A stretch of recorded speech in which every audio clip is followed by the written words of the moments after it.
ভোর ৫টায় মৃত্যু, সকাল ৬টায় জানিয়ে দেওয়া হবে মাইকে, ৮টায় শেষ গোসল করানো হবে, ৯টায় তোমাকে নতুন কাপড়ে সাজানো হবে, জোহর নামাজের পরে তোমার আলিশান বাড়ি থেকে তোমাকে বের করে নেওয়া হবে, দুপুর ২টায় তোমার জানাজার নামাজ পড়ানো হবে, ২:৩০টায় তোমাকে মাটিতে দাফন করে দেওয়া হবে।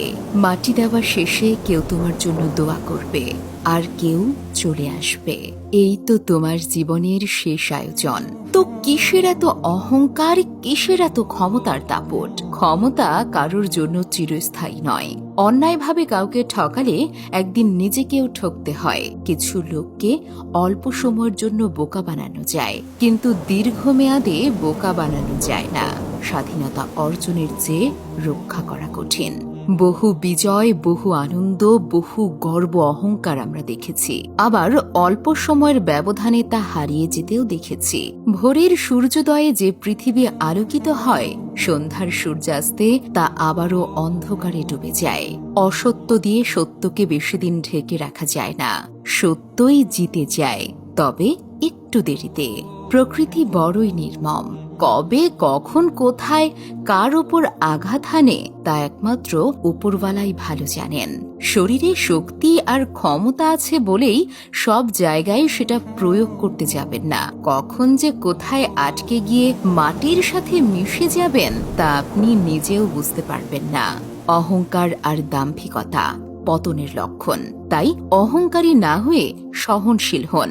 আল্লাহ সুবহানাহু ওয়া তাআলা ১২ ঘন্টা রাত আর ১২ ঘন্টা দিন নির্ধারিত করে দিয়েছেন। নিশ্চয়ই দুঃখের পরেই আছে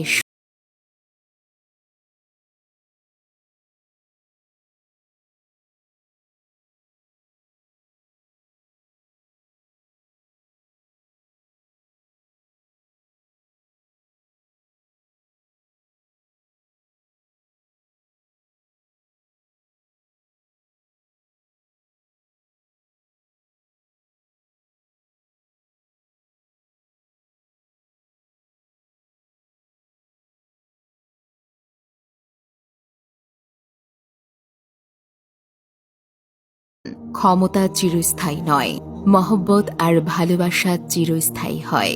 বেঁচে থাকার জন্য মানুষ হয়তো ক্ষমতাকে সমর্থন করে, কিন্তু সেই ক্ষমতাকে ভালোবাসে কয়জনে? ক্ষমতা, দল, মতের ঊর্ধ্বে আপনি বেঁচে থাকুন মানুষের মহব্বতের মানুষ হয়ে। ক্ষণস্থায়ী দুনিয়ায় কেউই চিরস্থায়ী নয়। এজন্য ভুলে যেতে হবে সব রঙিন স্বপ্ন, ফিরে আসতে হবে রবের দিকে, কারণ শেষ ঠিকানা তো এই ৩.৫ হাত মাটি। ভিডিওটি শেয়ার করে অন্যদেরকে দেখার সুযোগ করে দিন। ধন্যবাদ।